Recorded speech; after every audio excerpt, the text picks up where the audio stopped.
কথা বলেছে, পুলিশ যাদের উপর প্রথম অত্যাচার করেছে, যাদের উপর নির্যাতন করেছে, যাদেরকে ধরপাকড় করেছে, তারা প্রথম আহলে হাদিসরা ফ্রান্স থেকে বলেছে। আর আমার ছেলেরা ইতিহাস জানে না। ধন্যবাদ দেব পিনাকি ভট্টাচার্যকে। আপনি তখন মাঠে ছিলেন, শত শত গ্রন্থ আপনার পক্ষে রচিত হয়েছে। আপনি সেদিন মাঠে ছিলেন, আপনাকে নিয়ে ইতিহাস থিসিস রচিত হয়েছে। আপনি সেদিন মাঠে ছিলেন, আপনাকে ছাড়া কেউ কথা বলতে পারেনি, আপনিই প্রথম। আর একটু পরেরটা আমি আগে বলে দিয়ে যাই। 1900 সাল থেকে নিয়ে 1960 সাল পর্যন্ত, এই পর্যন্ত যদি একজন চিন্তাবিদের নাম আসতো, তিনি মৌলানা আকরম খাঁ একা। একজন চিন্তাবিদের নাম আসলে আল্লামা আব্দুল্লাহ আল কাফি একা। একজন চিন্তাবিদের নাম আসলে আল্লামা আব্দুল্লাহ আল কাফির বড় ভাই আল্লামা আব্দুল্লাহ আল বাকি। তিনজন ব্যক্তি ছাড়া কোনো আলেমের নাম ছিল না। কেন? তারা মাঠে ছিলেন। কি লিখবে আজকে আজাদের? কি লিখবে কাফি সাহেব? কি বক্তব্য দিবেন কাফি সাহেব?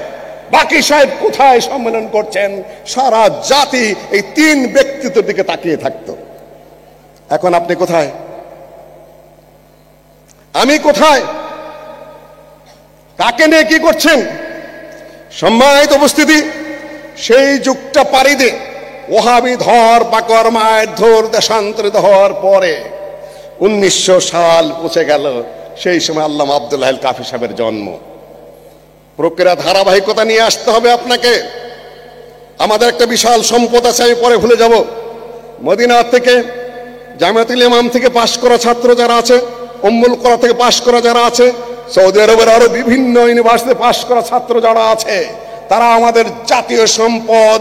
যে দেশকে আল্লাহ ইসলামিক রাষ্ট্রে রূপান্তরিত করতে চান, সেই দেশে ওই মাপের আলেম পাঠান। আমার মনে হয় প্ল্যাটফর্ম রচিত হচ্ছে, সব ডামাডোল শেষ হয়ে যাবে, টিকে থাকবে আহলে হাদিসরা। আমার মনের মধ্যে আশা মারাত্মক ভাবে রয়েছে, কঠিন ভাবে রয়েছে, দৃঢ় ভাবে রয়েছে। পরিবর্তন সূচিত করবে আমাদের সব্বানেরা, আমাদের আহলে ছাত্র সমাজের ছেলেরা, আমাদের তরুণরা, যুবকেরা, এবং তারা বোঝার চেষ্টা করছে, এগিয়ে যাচ্ছে আলহামদুলিল্লাহ। পরের কথাটা আমি আগে বলে গেলাম। আল্লামা আব্দুল্লাহ আল কাফি আল কুরাইশি রাহিমাহুল্লাহ পূর্বপুরুষ কিন্তু সেনাপতি। এই বাংলার যুদ্ধে সেনাপতিত্ব করতে এসেছিলেন। বাড়ি কিন্তু চিটাগাং রাউজান। পূর্বপুরুষের সেনাপতিরা যুদ্ধ করতে করতে চিটাগাং পর্যন্ত গেছেন ইসলাম খার যুগে। এই যে এই জায়গাটা না, এখানে যেখানে ইসলামী বিশ্ববিদ্যালয় প্রতিষ্ঠিত, 54 কিংবা 52 বিঘা জমির উপরে সৌদি আরব সরকার পয়সা দিয়েছিলেন, আমার যতটুকু জানা। সেই জায়গায় আপনারা এখানে কি করছেন? একত্রিত হতে পেরেছেন প্রফেসর ডক্টর আব্দুল বারী স্যারকে দেওয়া। সেখানে ছোট একটু প্রতিষ্ঠান হয়েছে, এখনো পর্যন্ত পূর্ণাঙ্গ ইসলামী বিশ্ববিদ্যালয়ে রূপান্তরিত হতে পারেনি। তবে ধন্যবাদ দিব, অ্যাফিলিয়েশন এসেছে। এখন আপনাদের দায়িত্ব, কে কয়টা বিল্ডিং করে দেবেন। আপনাদের দায়িত্ব পূর্ণাঙ্গ পিওর ইসলামিস্টদের হাতে এই ইউনিভার্সিটির দায়িত্ব প্রত্যার্পণ করা। এখন আপনাদের দায়িত্ব প্রতিটা আহলে হাদিসের মাদ্রাসা যেন এই ইউনিভার্সিটির সাথে সংযুক্ত থাকে এবং তাদেরকে এই ইউনিভার্সিটির সার্টিফিকেট দেবে, যাতে তাদের সার্টিফিকেট দুর্বল না হয়। আমি একটু ইশারা দিয়ে গেলাম। দৃঢ়তার মধ্যে থাকলে, সবল মানসিকতা থাকলে সবই সম্ভব ইনশাআল্লাহ। আল্লাহ সম্ভব করে দিবেন। ওই যে মুহূর্তটা একটা রাজনৈতিক গ্যাপ পড়েছে, ওদিকে ইংরেজরা চলে যেতে চায়, ওদিকে কথিত ওহাবি আন্দোলন সেটা একটা পর্যায়ে চলে গেছে। 1906 সালে মুসলিম লীগ প্রতিষ্ঠিত হয়েছে, সেখানে মৌলানা আকরম খাঁ সরাসরি যোগ দিয়েছেন, আল্লামা আব্দুল্লাহ আল কাফি পরে যোগ দিয়েছেন। তারপরে আপনার খেলাফত আন্দোলন, মৌলানা আকরম খাঁ প্রত্যেকটাই যোগ দিয়েছেন। মুসলিম লীগে যোগ দিয়েছেন, মৌলানা আকরম খাঁ খেলাফত আন্দোলনে যোগ দিয়েছেন, কৃষক প্রজা পার্টিতে যোগ দিয়েছেন। আল্লামা আব্দুল্লাহ আল বাকি কাফি সাহেবের বড় ভাই, তিনি সভাপতি, ডাইরেক্ট সভাপতি কৃষক প্রজা পার্টির। তারপরে আপনার মুসলিম লীগের যে সকল 1941 সাল থেকে 1949 সাল পর্যন্ত মুসলিম লীগের সভাপতি মৌলানা আকরম খাঁ।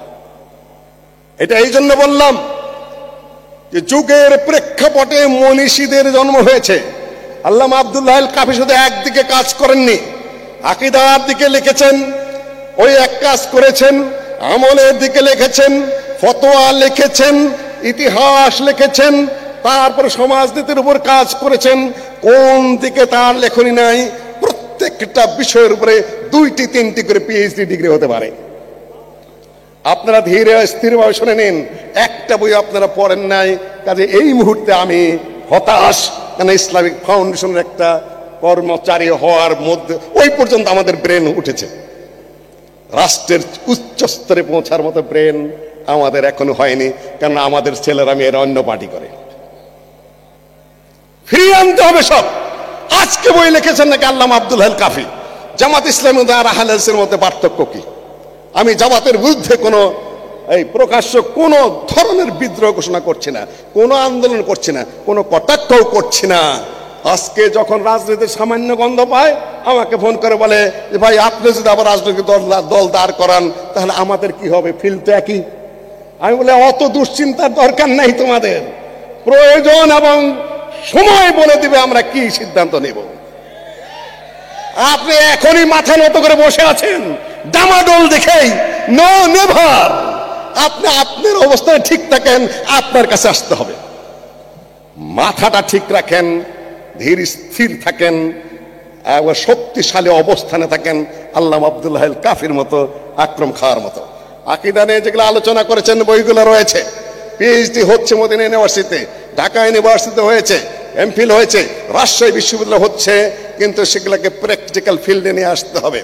যে সকল বইগুলো আমরা জানি, আহলে হাদিস পরিচিতি বইয়ের নাম জানি আমরা, ইসলামী শাসনতন্ত্রের মূল সূত্র এটার আমরা নাম জানি, পাকিস্তানের ইসলামী শাসন সংবিধান এই বইয়ের নাম জানি আমরা, তারপরে ফিরকাবন্দি বনাম অনুসরণীয় ইমামগণের রীতি এই বইয়ের নাম আমরা জানি, কালেমা তাইয়্যিবা এই বইয়ের নাম আমরা জানি। নির্দিষ্ট পুরুষের স্ত্রীর কি হবে কত বছর আগে লিখেছেন জানেন?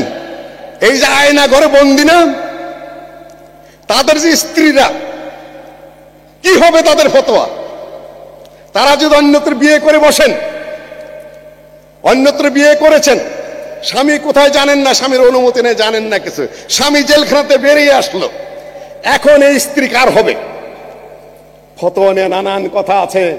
আজ থেকে অর্ধ শতাধিক বছর পূর্বে এই কিতাবের মধ্যে কাফি সাহেব বহু দলিল প্রমাণ দিয়ে প্রতিষ্ঠা করে গেছেন।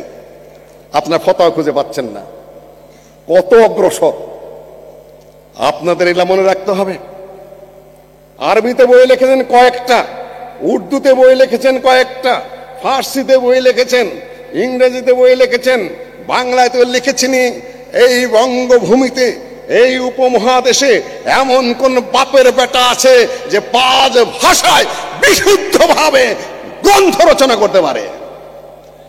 আমার ধারণা অনুযায়ী সার্বিক বিচারে কাফি সাহেবের উপর কেউ নেই। আপনারা বুঝবেন না, সে বলছে কেননা নোট পড়তে পড়তে, একই বইয়ের 3 প্রকারের সংকলন পড়তে পড়তে, একই করে 3 কাতরা জবাই করতে করতে লেখাপড়া বা শিক্ষা দীক্ষার এমনটাই নিচু পর্যায়ে আমরা নিয়ে গেছি যে আপনারা ওই মানুষটাকে বোঝার মতো সে ব্রেনে আমাদের নাই। সম্মানিত উপস্থিতি, আল্লামা আব্দুল্লাহ আল কাফি 1900 সালে জন্ম। তিনি তার বাবা সৈয়দ নজির হোসেনের ছাত্র আল্লামা আব্দুল হাদি, তার কাছে পড়াশোনা করেছেন। বড় ভাই আব্দুল্লাহ আল বাকি, তিনি কানপুর থেকে বড় ডিগ্রি নিয়েছেন এবং তার বাবার কাছ থেকে লেখাপড়া করেছেন। 2 ভাই আবার আব্দুল হাব নাবিনা, এই অন্ধ আলেম সৈয়দ নজির হোসেনের ছাত্র, তার কাছ থেকে কোরআন হাদিস পড়ে গিয়ে তারপরে কলিকাতা আলেম মাদ্রাসায় ভর্তি হয়েছেন। অনেকেই বলেন কলিকাতা আলেম মাদ্রাসা থেকে মাত্র আলেম ফাজল পাস মানুষ, কলেজে পড়া মানুষ, উনি আবার কিসের আলেম?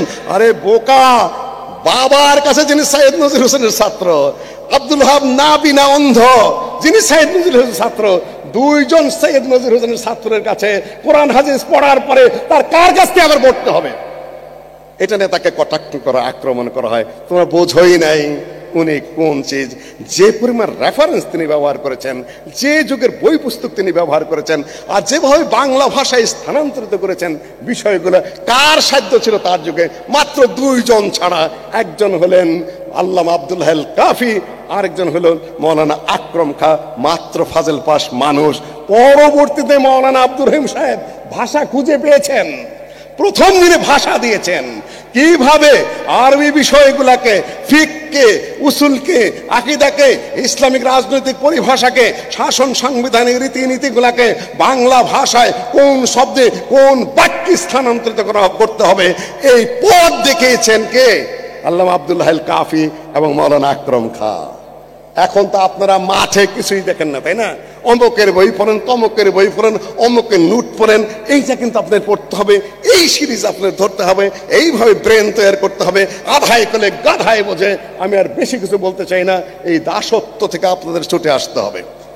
সম্মানিত উপস্থিতি, আল্লামা আব্দুল্লাহ আল কাফি সত্যাগ্রহী পত্রিকা সম্পাদনা করেছেন অতি অল্প বয়সে। মাওলানা আবুল কালাম আজাদের মতো উপমহাদেশের এত বিরাট ব্যক্তিত্ব, কংগ্রেসের সভাপতি ছিলেন, কংগ্রেসের শিক্ষামন্ত্রী ছিলেন ভারতে, তার সংস্পর্শে জেলে যাওয়ার পরে তার পত্রিকা সম্পাদনা করেছেন। তারপরে তিনি পত্রিকা বের করেছেন, তরজমানুল হাদিস বের করেছেন, আরাফাত বের করেছেন। তারপরে যে সকল বক্তব্যগুলো দিয়েছেন, বক্তব্যের ধারার মধ্যে আসে।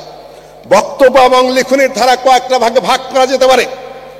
এক নম্বর হলো দাওয়া এবং তাবলীগ।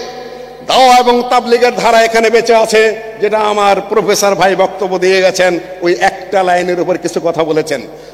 আরব দেশ থেকে এলমি সনদ যেটা সরাসরি আহলুল হাদিসের রয়েছে, অন্য কারো কওমি আলেমদের রয়েছে, কিন্তু যারা মাঠে ময়দানে আন্দোলন করেন বিভিন্ন দলমত, আল্লাহর নবীর পর্যন্ত তাদের কোনো সনদ নাই। আহলে হাদিসের সনদ রয়েছে, এলমি সনদ রয়েছে, তাফসিরের সনদ রয়েছে, হাদিসের সনদ রয়েছে, ফিকহের সনদ রয়েছে। এবং সৈয়দ নজির হোসেনের মতো এত বিরাট হাফেজ হাদিসের ছাত্র যারা, আব্দুল ওহাব, আপনি যদি বলেন আব্দুল মান্নান নজিরাবাদী, তিনিও সৈয়দ নজির হোসেনের ছাত্র, অন্ধ মানুষ ছিলেন, 35 বার সহিহুল বুখারী পড়িয়েছেন পাকিস্তানে। তাতে হিংসুকেরা তাকে পায়খানায় আটকে রেখে বাড়িতে সিটকিনে আটকে দিত। সম্মানিত উপস্থিতি, এই এক ধারা। দ্বিতীয় ধারা জিহাদি এবং রাজনৈতিক ধারা, সৈয়দ আহমদ বরেলভী এবং শাহ ইসমাইল শহীদের যে ধারা, সেই ধারার তারাও নেতৃত্ব করেছেন। সেটা হলো জিহাদি ধারা, আন্দোলনী ধারা, সংগ্রামী ধারা। 3 নম্বর ধারা হলো মাদ্রাসা মসজিদ প্রতিষ্ঠা করা ইত্যাদিতে কয়েকটা ধারায় তিনি এটাকে ভাগ করেছেন আহলে হাদিস পরিস্থিতিটাকে। পরেনি নেই, তা আর বুঝাবো আমি কি, বুঝানোর শক্তি সাধ্য এই মুহূর্তে আমার নাই। সম্মানিত উপস্থিতি, বক্তব্য আমার গুটিয়ে নিয়ে আসতে হবে। তিনি খারেজি প্রসঙ্গে জানতেন, তিনি শিয়া প্রসঙ্গে জানতেন, তিনি জবরিয়া প্রসঙ্গে জানতেন, তিনি মর্জিয়া প্রসঙ্গে জানতেন, উপমহাদেশ আন্দোলন প্রসঙ্গে জানতেন। সারা পৃথিবীর কোন চিন্তা, কোন দর্শন, কখন কি হচ্ছে, সম্পূর্ণ তার নখদর্পণে ছিল। প্রতিটা পাতা খুললে আপনি বুঝতে পারবেন যে তার এলেমের ভার কতটা, তিনি কতটা সমৃদ্ধ, কত ভাষায় তিনি রেফারেন্স ব্যবহার করেছেন। আর দুটি কথা বলে আমার বক্তব্য এই মুহূর্তে শেষ করতে হবে। সেটা হলো, আমরা যেভাবে ব্যাখ্যা করি ইমাম মুহাম্মদ বিন আব্দুল ওয়াহাবকে, আমরা দাঈ ইলাল্লাহ হিসাবে প্রচার করে বেড়াই, আর ওরা প্রচার করে বেড়াচ্ছে যে আমরা মাদখালিজমে বিশ্বাস করি। খুব প্রচার করছে ওরা। তোমরা বোঝো না এই বিষয়টা, শুধু অপবাদ দিচ্ছ, সময় লাগবে প্রচুর, আমি আর ওদিকে যাব না। এই অপবাদ তারা দেওয়া শুরু করেছে। আর আল্লামা আব্দুল্লাহ আল কাফি আল কুরাইশি, তাকে কি বলেছেন? বিপ্লবী সংস্কারক। কিছুদিন আগেও ছিল হারাকা। আমি আল হারাকা সালাফিয়া নিয়ে থিসিস করেছি, তখন কেউ আমাকে বাধা দেয় নাই সৌদি আরবে। এখন হারাকা লেখা যাবে না, এখন দাওয়া লিখতে হবে। আহলে হাদিস মুভমেন্ট আন্দোলন নিয়ে নাম দিয়েছেন। কালকে আবার আমার ভাইয়েরা বলবে যে এখন আর আন্দোলন করলেন কেন, আহলে হাদিস নাপাক হয়ে গেল। বুঝে কথা বলেন। আহলে যে সৌদি আরবের এই ভূখণ্ডটাকে ইসলামাইজেশন করতে গেলে কি পরিমাণ তলোয়ার ভাঙতে হয়েছে, কি পরিমাণ মুশরিকদের সাথে যুদ্ধ করতে হয়েছে, কি পরিমাণ কবর ভাঙতে হয়েছে, সারা পৃথিবী তাদেরকে খারিজি ফতোয়া দিয়েছে। আর আপনার ইতিহাস না জেনে মনে করেছেন ইমাম মুহাম্মদ বিন আব্দুল ওয়াহাব স্বপ্নে তাবিজ পাইছে, তাই না? কি শেখান আপনি? ভাইদের ব্রেন চেঞ্জ করতে হবে। এই ভূখণ্ডের স্বাধীনতার আন্দোলন আলোচনা করতে গিয়ে আমাদের ভাইরা শুরু করেন 52 সালের ভাষা আন্দোলন, তারা শুরু করেন 71-এর আন্দোলন। আরে ভাই, এই ভূখণ্ড কোথায় ছিল? ইংরেজদের কাছ থেকে এই ভূখণ্ড কেড়ে নিয়ে আসতে হয়েছে, এই ভূখণ্ড কেড়ে নিয়ে আসতে হয়েছে ইংরেজদের কাছ থেকে, যেটা পূর্ব পাকিস্তান নামে পরিচিত ছিল।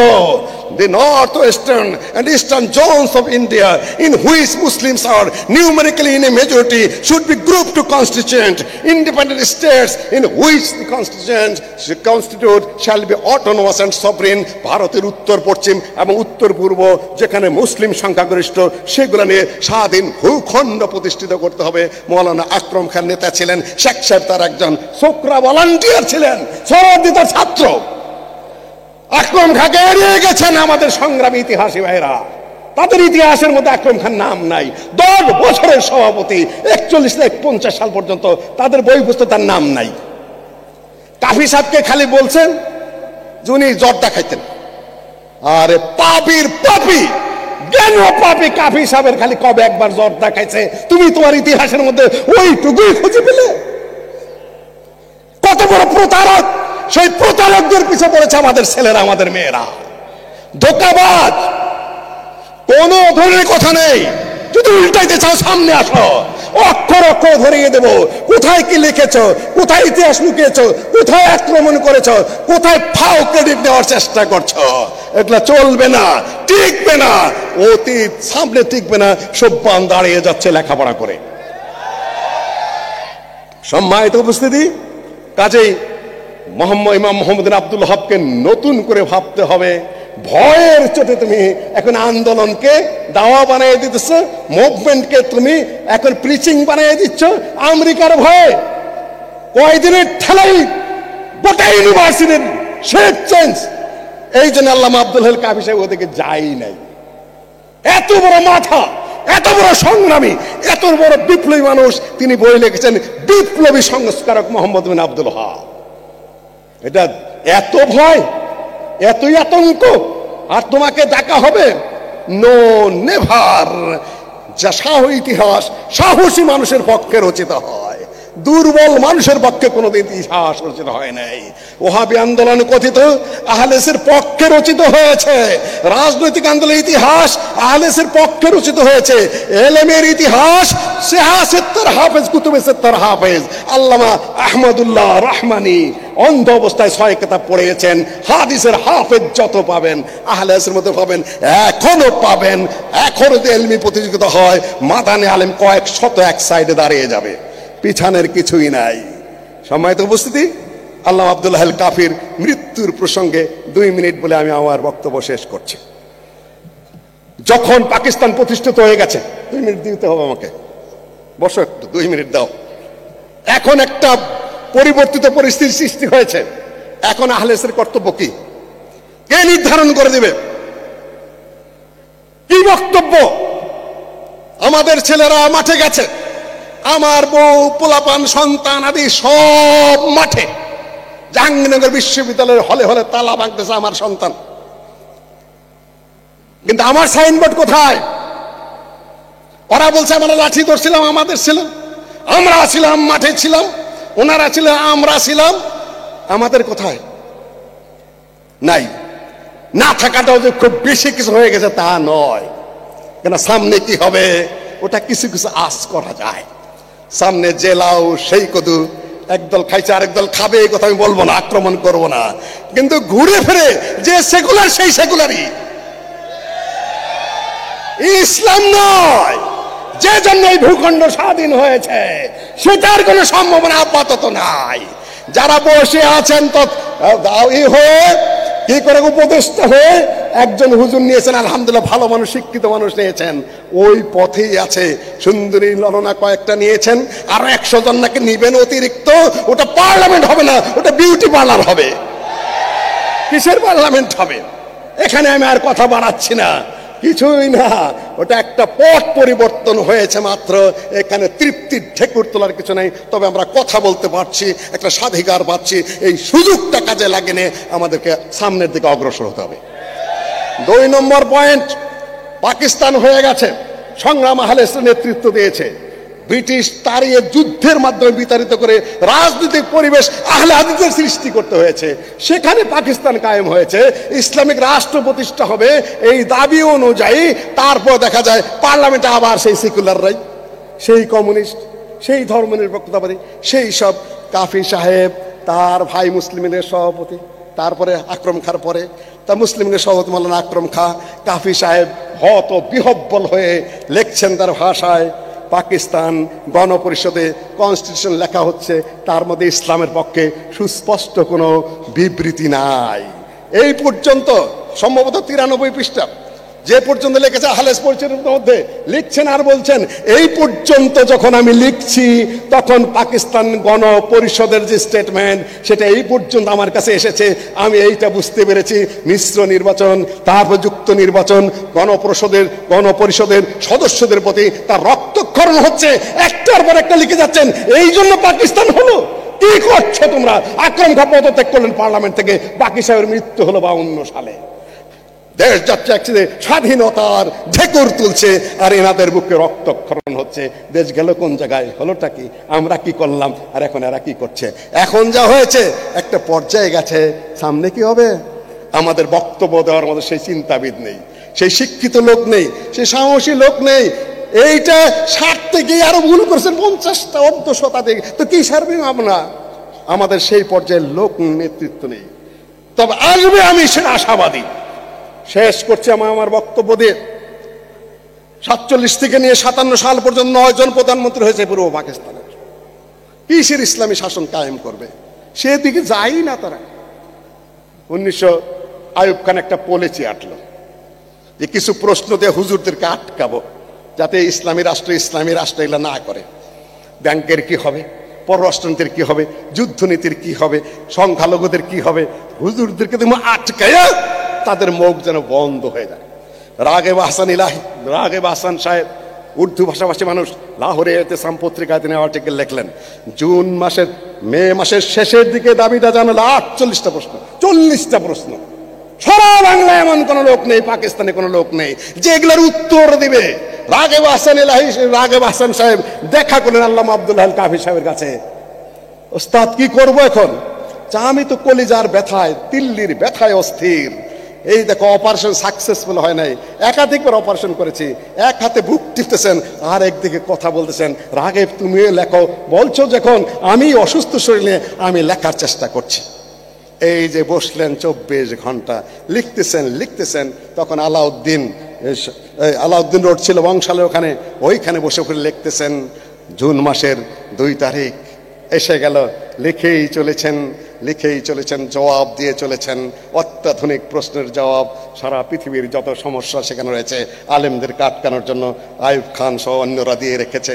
লিখতেছেন সারা বাংলাদেশের এই সুফিরা, সারা বাংলাদেশের হানাফি ভাইরা কিছু মনে করবেন না, তারা সারা বাংলাদেশের বিরোধীরা পক্ষরা কেউ পারছে না একমাত্র আল্লামা আব্দুল হাল কাফি ছাড়া। কি মনে করেছেন আপনারা? অত সস্তা গুল মেরে ইসলামী রাষ্ট্র কায়েম করবেন? এই 3 কোটি আহলেস বাদ দিয়ে এই দুরাশা পোষণ করবেন না। কয়েকটা পদ বন্টন করবেন ফাউন্ডেশনে, ইসলামিক ইউনিভার্সিটির সময় বিভিন্ন প্রতিষ্ঠানে কয়েকটা পোস্ট নিয়ে যদি সুখের ঢেকুর তুলেন যে কাম হয়ে গেছে, 3 কোটি আহলেদিস, 4 কোটি আহলেস, আপনাদেরকে সামান্য ছাড়ও দিবে না এদেশে যদি আপোষ করতে না আসেন। আমরা লক্ষ্য করছি সবই, চোখের আড়ালে কিছুই নেই আলহামদুলিল্লাহ। কয়েকটা প্রশ্নে কি করবেন? মাঠে গেলে আপনি জিরো নিয়ে ফেরত আসতে হবে। দ্রুত গতিতে আপনাদের আচরণ সংশোধন করতে হবে। সম্মানিত উপস্থিতি, জবাব লিখে চলেছেন। ওই দিন 3 তারিখ সন্ধ্যা হয়ে যাচ্ছে, রাত হয়ে যাচ্ছে, সব পক্ষের আলেমেরা সেখানে জড়ো হয়েছে। আল্লামা আব্দুল হাল কাফি সাহেব লিখে চলেছেন। এখন ওই দিন সভাপতিত্ব করতে হবে। সভাপতিত্ব করবে কে? এখন তো আপনারা রাজি হবেন না, তাই না? আকরম খা আহলে হাদিস বংশের হলেও আহলে হাদিস আন্দোলন করতেন না। এখন সভাপতিত্ব করবে কে? সকল মাযহাবের কাফি সাহেব পড়ে আছেন ওখানে বিছানায় লিখতে সবাই বলে আকরম খা সভাপতিত্ব করবে। ভিতর থেকে কোনো প্রতিবাদ আসে নাই। পল্টনে আমরা সম্মেলন করতে যাচ্ছি, প্রস্তাব দিয়েছে ডক্টর মুজাফফর যে আমাদের 3 কোটি মানুষ আছে, কমপক্ষে 30 লাখ মানুষ আমরা একত্রিত হব। কিন্তু বলে যে এটা সমন্বয় হবে, কে কোন পোস্ট হবে। কিসের পোস্ট পজিশন করলে মানেন? পোস্ট পজিশনের প্রথম তো অবস্থান নিতে হবে, বোঝার চেষ্টা করুন। আপনাকে আপনি মনে করছে ফাউন্ডেশনে যাবে, সিনেটেও দিতে হবে, ডেকে পোস্ট পর্যন্ত দিতে হবে। আপনার অবস্থানটা পরিষ্কার করতে হবে। ইনশাল্লাহ আপনারা পল্টনে 30 লাখ মানুষ উপস্থিত হতে পারবেন, 10 লাখ উপস্থিত হতে পারবেন। পল্টনে সমাবেশ যদি কাফি করে থাকেন, পল্টনে সমাবেশ যদি মৌলানা আকরম খাঁ করে থাকেন, সেই যুগে আপনার সমস্যা কোন জায়গায়? দিতেই হবে। আমরা প্রথমত এইটা আদায় করে ছাড়বো। এখন সভাপতিত্ব কে করবে? মৌলানা আকরম খাঁ। সবাই মেনে নিল সেটা। তারপরে দেখা গেল 40টা প্রশ্নের 38টা জবাব লিখে চলেছেন উনি। এক হাতে বুক ডলছেন, আর এক হাতে লিখে চলেছেন। 38টা প্রশ্নের জবাব মাত্র 1.5 থেকে 2 সপ্তাহের মধ্যে লিখে শেষ করলেন। আলেমেরা সবাই বসে আছে, ফজরের আজান হলো। ওই সময় আল্লামা আব্দুল্লাহ আল কাফি সাহেব সামনে খাতা, এক হাতে কলম, আর এক হাতে বুক চেপে ধরে ওই লিখতে লিখতে তিনি ইন্তেকাল করলেন। আল্লাহ তাকে জান্নাত নসিব করেন। শুধু এইটুকুই বলি, বহু জায়গায় টাচ করে আপনাদেরকে বিদায় নিচ্ছি। সময় হলে আবার বিস্তারিত কথা হবে। আসসালামু আলাইকুম রহমতুল্লাহ। আমাকে এই মাহফিলে দাওয়াত দেওয়ার জন্য কর্তৃপক্ষকে অসংখ্য ধন্যবাদ। যুবকদের সাথে, ছাত্রদের সাথে আমার কথা হবে। আসসালামু আলাইকুম রহমতুল্লাহ।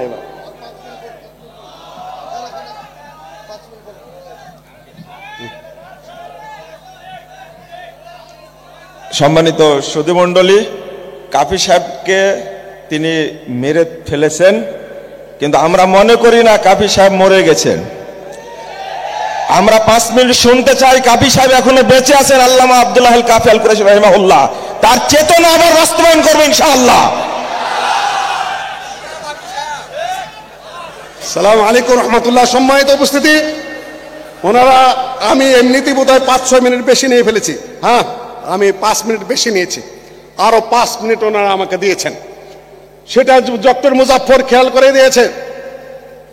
এই দেশ যতদিন স্বাধীন থাকবে বা পরাধীন হবে, এই দেশে যতদিন ইসলামিক আন্দোলন থাকবে বা থাকবে না, এই দেশে যতদিন মুসলিমরা বেঁচে থাকবে বা থাকবে না, আল্লামা আব্দুল্লাহ আল কাফি সাহেব ততদিন তার এলেমে, তার চিন্তা চেতনায়, তার লেখনীতে, তার শিক্ষাগত যোগ্যতায় সব দিক থেকে তিনি বেঁচে থাকবেন।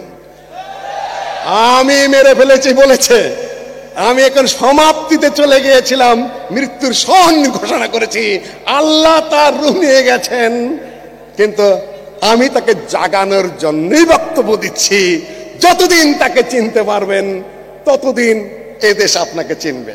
কাফি নাই, এদেশে আপনারা আপাতত নেই। কম মজহব সে হ্যাঁ, মজহব जो नहीं तुम भी नहीं, जज्बे बाहम नहीं तो महफिल अंजुम भी नहीं।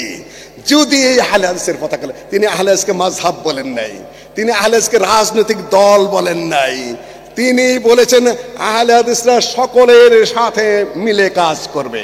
তবে আমার প্রফেসর ভাই যেটা বলেছেন ওটা ওই আঙ্গিকে নয়, ওটা দুর্বল আঙ্গিকতা। আমার ভিত্তি মজবুত রেখে তারপরে সবার সাথে মিলা। আমি আত্মহতি দিয়ে, আত্মহত্যা করে, নিজেকে বিলীন করে দিয়ে অন্যের সাথে মিশতে যাব, this is a wrong idea. আপনি এটা মনে রাখবেন। আপনার সেই সক্ষমতা রয়েছে, আপনার সেই সক্ষমতা এখন নাই। কেউ কি মনে করেছিল যে 15-16 বছরের এই জগদ্দল পাথর, এই আয়নাঘর, এই জুলুম, এই অত্যাচার, এই গোয়েন্দা, এখানে কত পুলিশ ঘটতো, কতজনকে অ্যারেস্ট করতো, কত ঝামেলার সৃষ্টি করতো, কত বড় ভাই ধরতে হতো, কত থানায় যেতে হতো, কত কিছু করতে হতো, এখন তা করতে হচ্ছে? আপনারা কেউ আশা করেছিলেন হবে না? হলো কিভাবে? সম্ভব ইনশাআল্লাহ। কুল্লু শাইইন ইয়ারজিউ ইলা আসলিহি, প্রত্যেক জিনিস তার নিজের দিকে ফেরত যায়। হিস্ট্রি রাইট ইটসেলফ, ইতিহাস তার নিজেকেই লেখে। হিস্ট্রি রিপিটস ইটসেলফ, ইতিহাস নিজেকেই নিজে পুনরাবৃত্ত করে। এই দেশে তাই হবে ইনশাআল্লাহ। আমি আশাবাদী। আমাদের আকীদা সঠিক, আমাদের আমল সঠিক, আমাদের দাওয়া ছড়ে যাচ্ছে। ছাত্র ছাত্রী, যুবক যুবতী, আর্মি, তরুণী, তারপরে আপনার বিচার বিভাগে, ঊর্ধ্বতন রাষ্ট্রীয় ব্যাপারে সর্বত্র আমাদের দাওয়াত আগুনের ঝড়ের গতিতে ছড়ে পড়েছে। কিন্তু সুসংগঠিত করা, একটা চিন্তার দিকে নিবেদিত করা। কেউ কেউ মনে করে আহলের সাথে মিশু, আমি রফলেদিন করবো, ভোটটা তো পাবো কমপক্ষে, তাই না? আমার আমলটা তো সহি হবে। কেউ কেউ মনে করেন, ওইভাবে করেন, কিন্তু লিডারশিপ মানেন না। এখানে আমার বেশি বেশি ভিতরে ঢুকবো না। আপনাদের সভাপতি কে? Professor doctor. তিনি যদি নাক বোচাও হন, তিনি যদি ছোটখাটো মানুষ হন, নাক কোকড়ানো হয়, পোশাক পরিচ্ছদ ভালো না হয়, এই দেশের আহলে হাদিসের যারা এমপি, যারা ব্যবসায়ী, যারা ঊর্ধ্বতন কর্তৃপক্ষ, তার নির্দেশ মানতে হবে কিনা? যদি না মাইনা করে, আব্দুল্লাহ উঠো আর বসো, এটা অর্গানাইজেশন নয়। এই তালে চলা যাবে না। এখানেও চ্যালেঞ্জ আছে। কাফি সাহেব কাউরে তোয়াক্ক করে নেতৃত্ব দেননি। আমি এই মুহূর্তে বলবো না, তারা সহযোগিতা করছেন, তারা পাশে আছেন, তারা সব করছেন, আলহামদুলিল্লাহ। কিন্তু নেতৃত্ব কার? ডক্টর আব্দুল্লাহ ফারুক। এটা আব্দুল্লাহ ফারুককেও চিন্তা করতে হবে। আই এম দি লিডার, আল্লাহ হস্তে আমি লিডার। কাফি সাহেব লিডার ছিলেন, কাফি সাহেব লিখেছেন, কাফি সাহেব নেতা ছিলেন, সেই চেয়ারে আপনি রয়েছেন। সেক্রেটারি জেনারেলকে সেক্রেটারি জেনারেলই হতে হবে। আল্লাহ আব্দুল্লাহ এর মতো, আব্দুর রহমান বিএবিটির মতো লিখে যেতে হবে সাহসিকতার সাথে, রেকর্ড করতে হবে সাহসিকতার সাথে, বক্তব্য উপস্থাপন করতে হবে সাহসিকতার সাথে। এই নেতৃত্বের যথাযথ আকৃতিটাকে পুনরুদ্ধার করার চেষ্টা করতে হবে। এটা একটা বিরাট চ্যালেঞ্জ। কাফি সাহেবের পথ ধরে এগাতে হবে, তার নির্দেশ সুর আনিয়ে যে কাজ করবেন সেটা যেন কার্যকর হয়। কাফি সাহেবের এটাও পদ্ধতি। সংবিধানে তিনি লিখে গেছেন, যারা আহলে হাদিসের আকীদা, যারা আহলে হাদিসের বিশ্বাস, যারা আহলে হাদিসের রাজনীতি, যারা আহলে হাদিসের সমাজনীতি, যারা আহলে হাদিসের তামাদ্দুন, তারা ইসলামী মূল ভিত্তিতে বিশ্বাস করে না, তাদের মুহাম্মদী আন্দোলনে ঢোকার অধিকার নাই। এই মুহূর্তে আমি ছাঁটাই করতে বলছি না, মানসিকতা প্রস্তুত করেন, চিন্তা চেতনাকে ওইভাবে নিয়ে যেতে হবে। আমার বাড়াইটা নেতার দরকার যেন 20 বছর পরে না হয়। সমন্বয় বড় কঠিন ব্যাপার, দৃঢ়ভাবে আপনাকে চিন্তা করতে হবে। এই সকল বিষয়গুলো আমি আজকে বলতে চাই নাই, সময় বাড়িয়ে দিয়ে আরো বিপদের সৃষ্টি করেছেন। সম্মানিত উপস্থিতি, গঠনতন্ত্র অনুযায়ী, নিয়মতন্ত্র অনুযায়ী তার যে আন্দোলনের দূরদর্শিতা, তার যে লক্ষ্য, দূরদর্শী লক্ষ্য, যেটা মাঝখানে হারিয়ে গিয়ে এখন একটা সুযোগ সৃষ্টি হয়েছে, এই সুযোগে আমাদের সব কিছুরই সফল করতে হবে। আর একটু বলেই যায়, আধাই গলে গাধায় বোঝে। ইউনিভার্সিটি নিয়ে যে সমস্যা সৃষ্টি হয়ে থাকে, সমাধান আপনারা চান কিনা? সমাধান করতে হবে এই মুহূর্তে। This is the very time to establish this university on the way of Islamic principles, Islamic রীতিনীতির উপরে এই ইউনিভার্সিটিকে আবার পুনরুদ্ধার বলবো না আমি, যেটাকে যে লাইনে চলা দরকার সেই লাইনে চলার মতো ব্যবস্থা আপনারা চান কিনা? হাত তুলেন আগেতে পিছন পর্যন্ত।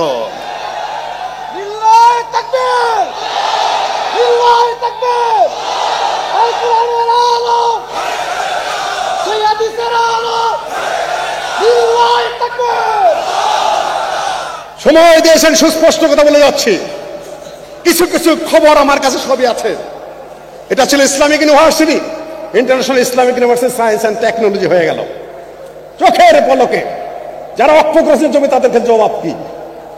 তারা সায়েন্সের জন্য দিচ্ছে, টেকনোলজির জন্য দিচ্ছে, অ্যাপ্লিকেশন দিচ্ছে, ভালো কথা।